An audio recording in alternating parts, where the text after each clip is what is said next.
Hello dear students, welcome to my channel. हम आप लोग को आज बताने वाले हैं बायोलॉजी के बारे में।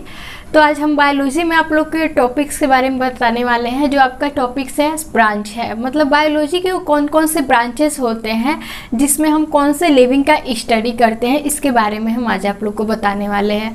तो देखिए, सबसे पहले हम आज बताएंगे आप लोग को कि बायोलॉजी के वो कौन कौन से ब्रांचेस हैं जिसमें हम कौन से लिविंग का स्टडी करते हैं। नेक्स्ट आपको बताएंगे कि उस ब्रांच के फादर कौन है।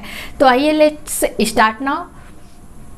तो देखिए, सबसे पहले हम देखते हैं कि आप लोग को फर्स्ट वीडियो में हम जो बताए थे कि फादर ऑफ बायोलॉजी कौन है। तो फादर ऑफ बायोलॉजी हम बताए थे कि जो अरिस्टोटल हैं, अरस्तु नामक साइंटिस्ट हैं, उन्हें फादर ऑफ बायोलॉजी कहा जाता है। और ये भी बता चुके थे कि बायोलॉजी के अंतर्गत हम किसी भी जीवधारी मतलब किसी भी लिविंग का स्टडी करते हैं। नेक्स्ट आपको बताए थे कि फादर ऑफ बॉटनी कौन है और फादर ऑफ जूलॉजी कौन है। मतलब बायोलॉजी को दो पार्ट में डिवाइड किया गया था। तो उसमें हम आप लोग को बताए थे कि फादर ऑफ जो जूलॉजी हैं वो अरिस्टोटल को ही कहा जाता है। और नेक्स्ट आपको बताए थे कि जो फादर ऑफ बॉटनी है वो थियोफ्रेस्टस को कहा जाता है। तो चलिए हम नेक्स्ट स्टार्ट करते हैं। तो देखिए, सबसे पहले आपका है पैलियोंटोलॉजी। जो पैलियोंटोलॉजी जो बायोलॉजी का ब्रांच है जिसमें हम किसी भी जीवाश्म का स्टडी करते हैं। कोई भी जीवाश्म होता है तो उसमें हम किसका स्टडी करते हैं, पैलियोंटोलॉजी में। तो पैलियोंटोलॉजी के फादर कौन है, तो लियोनार्डो डी विंची हैं, जो फादर ऑफ पैलियोंटोलॉजी कहे जाते हैं, मतलब जीवाश्म के पिता कहे जाते हैं। नेक्स्ट आपका है इम्यूनोलॉजी। तो इम्यूनोलॉजी क्या होता है, तो इम्यूनोलॉजी के अंतर्गत हम प्रतिरक्षा तंत्र का अध्ययन करते हैं, जिसे हम प्रतिरक्षा तंत्र विज्ञान कहते हैं। तो प्रतिरक्षा तंत्र के फादर ऑफ इम्यूनोलॉजी कौन है, तो एडवर्ड जेनर है। फादर ऑफ इम्यूनोलॉजी जो है एडवर्ड जेनर को कहा जाता है।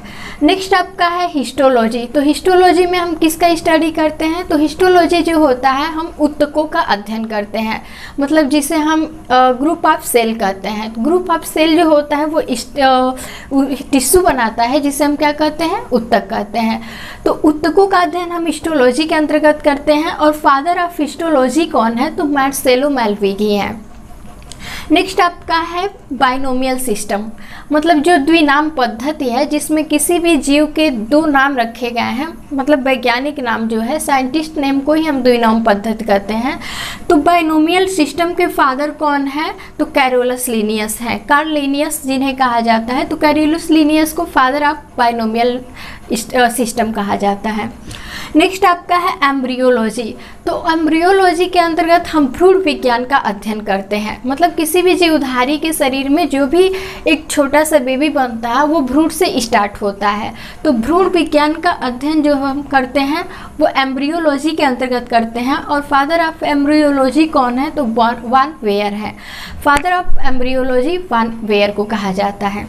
आपका है जो माइकोलॉजी। तो माइकोलॉजी जो होता है, माइकोलॉजी के अंतर्गत हम किसी भी कवकों का अध्ययन करते हैं, जो कवक होते हैं उनका अध्ययन करते हैं। तो फादर ऑफ माइकोलॉजी किसे कहा जाता है, तो मैक्यूली को कहा जाता है। जो मैक्यूली नामक साइंटिस्ट हैं उन्होंने कवकों के बारे में डीपली स्टडी किया था, इसलिए उन्हें फादर ऑफ माइकोलॉजी कहा जाता है। नेक्स्ट आपका है फाइकोलॉजी। तो फाइकोलॉजी के अंतर्गत हम जितने भी शैवाल होते हैं, ब्लू ग्रीन एल्गी होते हैं, हम उसका स्टडी करते हैं। तो फादर ऑफ फाइकोलॉजी कौन है, तो फादर ऑफ फाइकोलॉजी है वो ओपी आयंगर है। ओपी आयंगर को फादर ऑफ फाइकोलॉजी कहा जाता है। नेक्स्ट आपका है जेनेटिक्स। जेनेटिक्स मतलब होता है आनुवंशिकी विज्ञान, जिसमें हम किसी भी जीवधारी के पीढ़ी दर पीढ़ी जो लक्षण होते हैं वो किस तरह से पहुंचते हैं, उसके अंतर्गत हम इसका स्टडी करते हैं। तो आपका जो है जेनेटिक्स के अंतर्गत हम आनुवंशिकी का अध्ययन करते हैं। तो फादर ऑफ जेनेटिक्स कौन है, तो ग्रेगर जॉन मेंडल है, क्योंकि ग्रेगर जॉन मेंडल ने आनुवंशिकी के बारे में डीपली स्टडी किया था। नेक्स्ट आपका है म्यूटेशन। तो म्यूटेशन के अंतर्गत हम उत्परिवर्तन विज्ञान का अध्ययन करते हैं। मतलब उत्परिवर्तन क्या होता है, तो उत्परिवर्तन जो होता है हमारे शरीर के किसी भी हिस्से में अचानक होने वाले परिवर्तन को ही हम क्या कहते हैं, उत्परिवर्तन। तो उत्परिवर्तन फादर ऑफ म्यूटेशन कौन है, तो डी ब्रीच है। डी ब्रीच को फादर ऑफ म्यूटेशन कहा जाता है। नेक्स्ट आपका है माइक्रोबायोलॉजी। तो माइक्रोबायोलॉजी क्या होता है, तो किसी भी सूक्ष्म जीवों का जो अध्ययन किया जाता है उसे हम क्या कहते हैं, माइक्रोबायोलॉजी कहा जाता है, सूक्ष्म जीव विज्ञान को ही। तो फादर ऑफ माइक्रोबायोलॉजी कौन है, लुईस पास्चर हैं। इन्होंने सूक्ष्म जीवों के बारे में डीपली स्टडी किया था, इसलिए इन्हें फादर ऑफ माइक्रोबायोलॉजी कहा जाता है। नेक्स्ट आपका है टेक्सोनॉमी।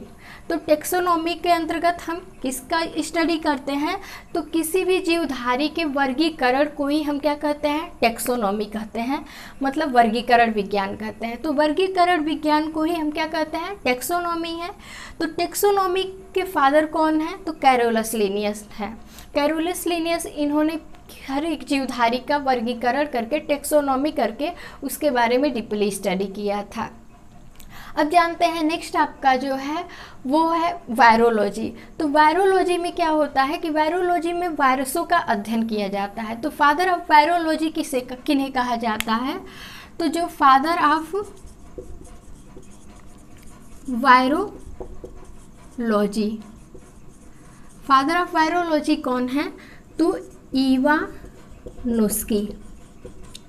इवानोस्की को फादर ऑफ वायरोलॉजी कहा जाता है क्योंकि उन्होंने विषाणुओं के बारे में स्टडी किया था।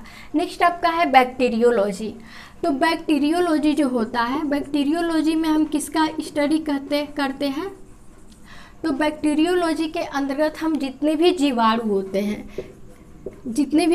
होते हैं उन जीवाणुओं का हम क्या करते हैं, स्टडी करते हैं। तो फादर ऑफ बैक्टीरियोलॉजी जो है वो एंटनी वॉन ल्यूवेनहॉक को कहा जाता है। जो फादर ऑफ बैक्टीरियोलॉजी हैं एंटनी वॉन ल्यूवेनहॉक को कहा जाता है। Thanks for watching. अब मिलेंगे नेक्स्ट वीडियो में।